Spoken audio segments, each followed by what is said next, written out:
그 후에 암몬 자손의 왕 나하스가 죽고 그의 아들이 대신하여 왕이 되니. 역시 그 후라고 되어 있지만 시간적 순서로 지금 모든 내용을 기록한 것은 아니기 때문에 사건의 전후 관계로는 보지 마시고 장면이 바뀌었다라고 생각하시면 됩니다. 오늘은 암몬과 아람과의 전쟁, 다윗이 그 전쟁에서 크게 승리하는 내용을 여기서 기록하고 있습니다. 암몬 자손의 왕 나하스가 죽고 그의 아들 한운이 대신하여서 왕이 됩니다. 왕이 새로 즉위를 했으니까 당연히 그 주변 나라와의 평화를 위해서 다윗이 그 나라에 사절단을 보내게 됩니다. 특히 암몬 자손의 왕 나하스 그 왕과 다윗과의 관계가 상당히 괜찮았다라고 하는 것이죠. 2절에 보면 다윗이 이르되 한운의 아버지 나하스가 전에 내게 호의를 베풀었으니 이제 내가 그의 아들 한운에게 호의를 베풀리라 하고 사절들을 보내서 그의 아버지의 죽음을 문상하게 하니라. 다윗의 신하들이 암몬 자손의 땅에 이르러 한운에게 나아가 문상하매. 한운의 아버지 나하스가 이전에 다윗에게 어떤 호의를 베풀었는지는 성경에 나와 있지 않습니다. 아마도 생각건데 다윗이 사울을 피해서 도망 다닐 때 도와주지 않았을까, 그렇게 생각해 볼 수가 있습니다. 어쨌든 나하스가 예전에 베풀었던 은혜도 있고 호의도 있고, 그래서 나하스가 죽고 한운이 왕이 되니까 한운에게 다윗이 호의를 베풀 것이다. 그래서 나하스의 죽음을 문상하고 또 새로 왕위에 오른 한운을 또 사절단을 보내어서 서로가 화합할 수 있도록 하는 그런 의미에서 자신의 사절단을 보내게 됩니다. 그래서 문상도 하고 새로 왕위에 오른 한운에 대해서 또 축하하는 그런 의미도 분명히 있었을 것입니다. 암몬 자손의 방백들이 한운에게 말하되 왕은 다윗이 조문사절을 보낸 것이 왕의 부친을 존경함인 줄로 여기시나이까. 그의 신하들이 왕에게 나아온 것이 이 땅을 엿보고 정탐하여 전복시키고자 함이 아니니까 하는지라. 다윗이 분명히 조문을 위해서 또 새로 왕으로 즉위한 한운을 위해서 사절단을 보냈는데 그 암몬의 방백들 그리고 한운의 주변의 측근들을 말하는 것이죠. 다윗이 조문 사절단을 보낸 것은 왕의 부친을 존경하기 때문이 아니라 이 땅을 엿보고 정탐하여서 이 땅을 전복시키기 위한 것이다. 그렇게 조언을 합니다. 다윗을 의심한 것이죠. 다윗의 그 진정한 마음을 온전히 받아들이지 못했습니다. 아마도 다윗이 주변 나라들에 대해서 강력한 힘을 발휘하고 이 당시에 하나씩 주변 나라들과의 전쟁에서 승리하고 블레셋을 정복하고 이러다 보니까 아무래도 자신들이 좀 두려움에 빠져 있었겠죠. 그래서 다윗의 호의를 제대로 받아들이지 않았다라고 하는 것입니다. 이것은 잘못된 것이죠. 왜냐하면 사절단은 사절단이잖아요. 어떤 의미일지라도 실제로 다른 나라에서 사절단을 보냈다면 그 사절단은 사절단으로서 예우를 해주는 것이 외교적인 관례이지 않겠습니까? 과거나 지금이나 그것은 변화가 없을 것이다 라고 하는 겁니다. 그런데 큰 외교적인 도발을 행하게 되는 것이죠. 한운이 이에 다윗의 신하들을 잡아 그들의 수염을 깎고 그 의복을 볼기 중간까지 자르고 돌려보내매. 수염을 깎아버립니다. 요즘은 수염에 대해서 별로 크게 생각하지 않을 수 있지만 이 당시에 수염은 굉장히 중요한 의미를 가지는 것이죠. 수염을 깎는다는 것은 너무나 수치스러운 일. 왜냐하면 어떤 남자들의 어떤 그 외모적인 그리고 자신의 자존심에 있어서 굉장히 중요한 요소가 유대인들의 수염이고, 그런데 그 수염을 깎아버렸다라고 하는 것이고요.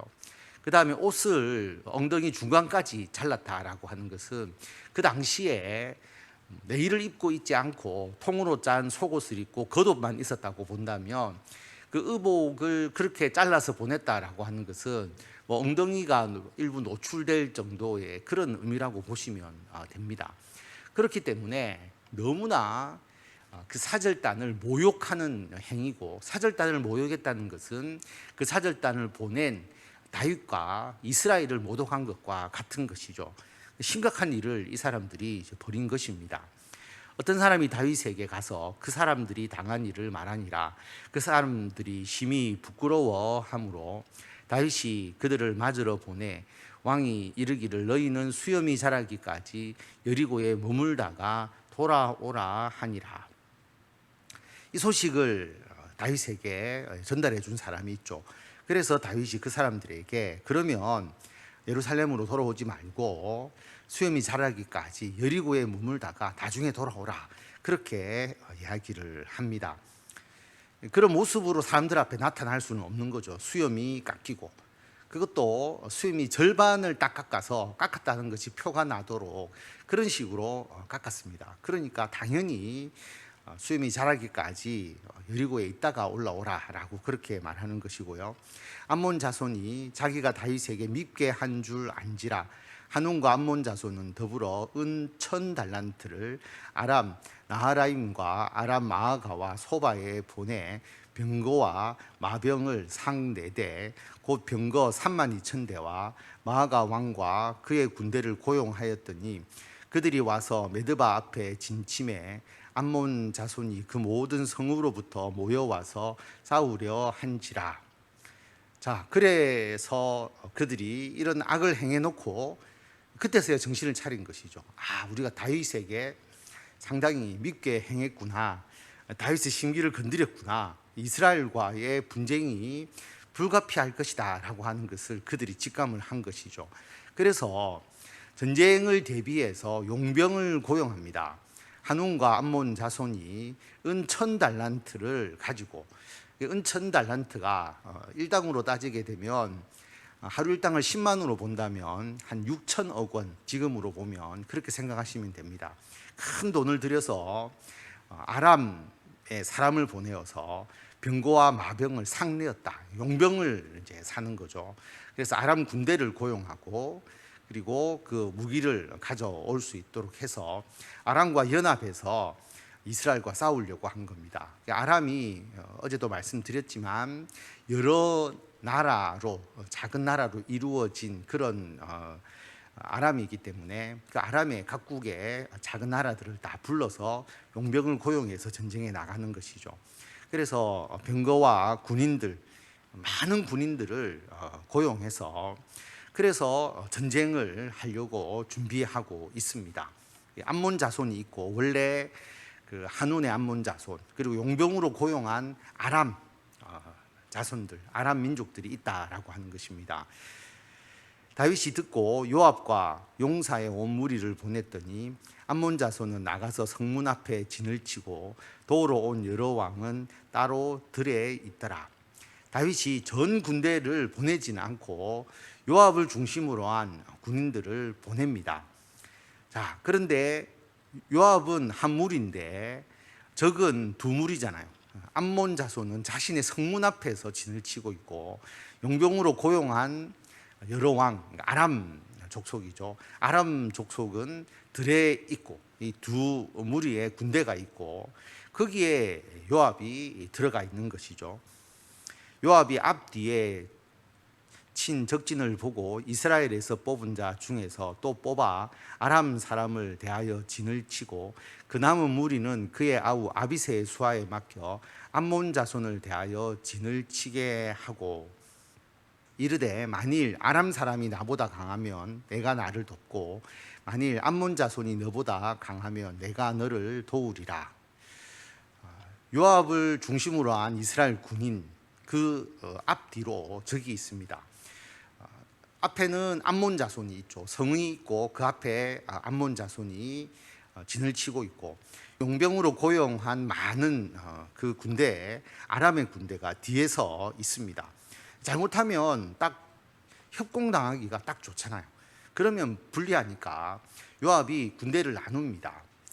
가장 용맹한 자로 선발해서 뽑고 또 뽑아라고 하는 것은 최고의 군사들을 따로 선발했다라고 하는 거죠.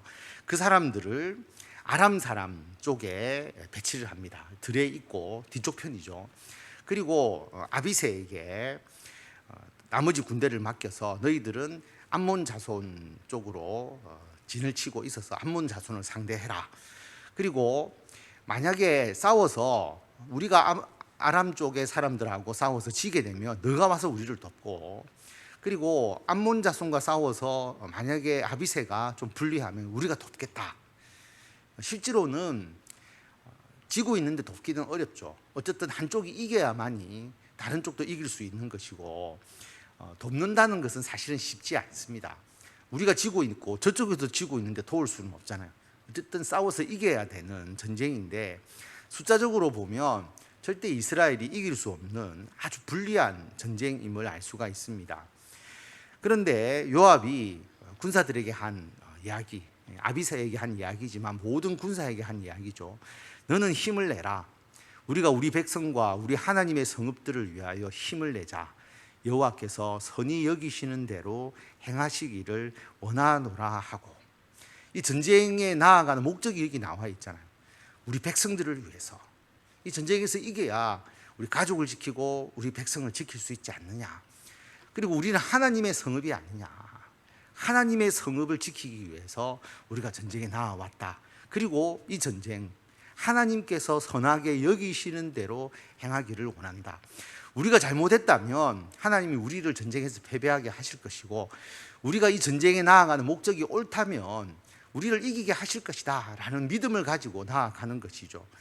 이 요압의 말 한마디에 모든 전쟁의 승패가 나뉘어졌다고 봅니다. 하나님의 선하심이 어디 있느냐, 그 선하심의 의지에서 나아가는 전쟁의 그 용사의 믿음과 그 용맹성이라는 것은 이루 말할 수가 없는 것이죠. 그래서 요압과 그 추종자가 싸우려고 아람 사람 앞에 나아가니 그들이 그 앞에서 도망하고, 암몬 자손은 아람 사람이 도망함을 보고 그들도 요압의 아우 아비새 앞에서 도망하여 성읍으로 들어간지라. 이에 요압이 예루살렘으로 돌아오니라. 최고로 잘 훈련되고 또 용맹스러운 군사만을 선별했지 않습니까? 그 선발한 그 군사들을 요압이 이끌고 아람 군대로 쳐들어갑니다. 자, 그런데 아람은 숫자는 많지만 용병이잖아요. 돈을 받고 온 사람들이지 않습니까? 자신들이 여기서 어떤 목적을 가지고 또 자신의 생명을 걸고 막 전쟁을 최선을 다해서 할 이유가 사실은 없죠. 그러니까 아람 군대가 도망가 버립니다. 그리고 아람이 도망을 가니까, 원래 암몬은 아람의 도움을 받아서 전쟁을 하려고 한 것이지 자기들 힘으로만 전쟁할 수 없다는 것을 알잖아요. 그래서 성문 앞에 진을 치고 있다가 아비새가 쳐들어오니까 이들도 자기 성 안으로 숨어버리는 것이죠. 그래서 요압이 예루살렘으로 돌아옵니다. 여기서 이 암몬의 이 성을 점령하려고 하면 더 많은 군사가 필요하기 때문에 요압의 힘으로서는 점령할 수 없다는 것을 알고 일단 철수를 하게 되고 완벽하게 전쟁에서 승리하게 되는 것이죠. 그리고 함부로 사절단을 건드리거나 또 다윗과 이스라엘에 대해서 도발을 해서는 안 된다라는 것을 확실히 이 전쟁을 통해서 보여주는 것입니다. 아람 사람이 자기가 이스라엘 앞에서 패하였음을 보고 사신을 보내 강 건너편에 있는 아람 사람을 불러내니 하닷에셀의 군대 사령관 소박이 그들을 거느린지라. 자, 아람이 비록 용병이었지만 쫓겨서 도망을 가고 난 이후에 생각해 보니까, 야, 우리가 이렇게 쫓겨가서는 좀 안 되겠다. 다윗을 그냥 두지 말자. 더 큰 군대를 모집합니다. 그래서 강 건너편에 있는 아람 사람까지 다 불러서 하닷에셀의 군대 사령관 소박이 그들을 거느리고 전쟁에 더 참여하게 됩니다. 전쟁의 규모가 더 커지게 된 것이죠. 자, 첫 번째 이기지 못했는데 그 전쟁에 하나님의 뜻이 분명히 이스라엘에게 있고 하나님의 선하심은 이스라엘 가운데 있다라고 하는 것입니다. 그런데 과연 그 전쟁에서 다시 전쟁을 한다고 더 숫자를 늘린다고 그들이 이길 수 있을까요? 이기지 못하는 것이죠. 어떤 사람이 다윗에게 전하매 다윗이 온 이스라엘을 모으고 요단을 건너 아람 사람에게 이르러 그들을 향하여 진을 치니라. 다윗이 아람 사람을 향하여 진을 치매 그들이 다윗과 맞서 싸우더니, 자, 이번에는 저쪽에서 군사도 더 많고 다윗이 충분한 시간이 있었기 때문에 온 이스라엘 군대를 다 모읍니다. 이스라엘도 군사적으로 많이 준비되었고 숫자도 더 많아진 것이죠. 그리고 아람 사람을 향하여서 진을 치고 싸우게 됩니다. 아람 사람이 이스라엘 앞에서 도망한지라 다윗이 아람 병거 7,000대의 군사와 보병 4만 명을 죽이고 또 군대 지휘관 소박을 죽이매 하닷 에셀의 부하들이 자기가 이스라엘 앞에서 패하였음을 보고 다윗과 더불어 화친하여 섬기고 그 후로는 아람 사람이 암몬 자손 돕기를 원하지 아니하였더라. 다윗이 완벽한 승리를 거둡니다. 많은 군사들을 죽이고 또 포로로 잡았습니다. 그러니까 이제 다윗과 싸워서 이길 수 없다는 것을 아는 거죠. 그래서 아람 사람들이 함부로 암몬을 돕지 않았고 암몬도 감히 다윗을 넘볼 수가 없는 그런 관계가 되었다라는 것을 알 수가 있습니다. 오늘 이 사건을 통해서 다윗이 보낸 사절단을 암몬이 아주 수치스럽게 모욕한 그 잘못, 그것은 외교적으로도 결례고 하나님 앞에서도 옳지 않았음을 알 수가 있습니다. 이것을 하나님께서 다윗이 전쟁에 이기게 하심으로 완벽하게 그들의 잘못을 인지하게 하고 또 이스라엘이 받은 모욕을 대갚아 주셨다라고 하는 것입니다. 우리가 살아가면서도 어떤 다른 사람으로부터 모욕을 당할 때가 있죠. 우리가 잘 못한 것도 아닌데 그 사람이 우리를 비난하거나 우리를 아주 낮게 평가하거나 모욕을 받을 때가 있는데 하나님께서 대갚아 주신다라고 하는 것이죠. 하나님께서 우리들의 모욕을 씻을 수 있도록 해주신다. 작은 모욕을 받았지만 그들이 당하는 것은 더 크다라고 하는 것이죠. 그래서 세상 사람들이 우리들에게 행하는 그 모욕에 대해서 우리가 결코 마음 상하거나 또 거기에 대해서 신경을 쓰실 이유가 없다. 하나님께서 그 다음의 문제를 해결해 주신다는 것을 우리가 분명히 알 수 있고요. 우리가 세상에서 많은 영적 전쟁을 행하지 않습니까? 우리가 이길 건지 또는 그 사람들이 이길 건지 판단은 결국 우리는 하나님의 나라를 위해서 나아가는 것이죠. 또 우리들의 삶을 위해서 그리고 하나님의 나라를 위해서 두 가지의 목적이 분명히 있지 않습니까? 이스라엘 백성들이 우리 백성과 그리고 하나님의 나라를 위해서 하나님의 성읍인 우리 이스라엘을 위해서 나아가자라고 한 것처럼 우리의 삶도 있고 우리는 하나님의 나라를 위해서 영적 전쟁을 하는 것이잖아요. 하나님의 뜻이 하나님의 선하신 뜻이 어디에 있느냐? 우리가 옳은 길로 나아갈 때에 하나님은 우리 편이신 거죠. 그래서 이긴다. 숫자에 연연하지 말고 겉으로 보이는 권세나 힘에 연연하지 말고 우리는 하나님의 사람으로서 하나님의 나라를 위해서 전쟁에 나아가는 것이므로 우리가 승리하는 것이다.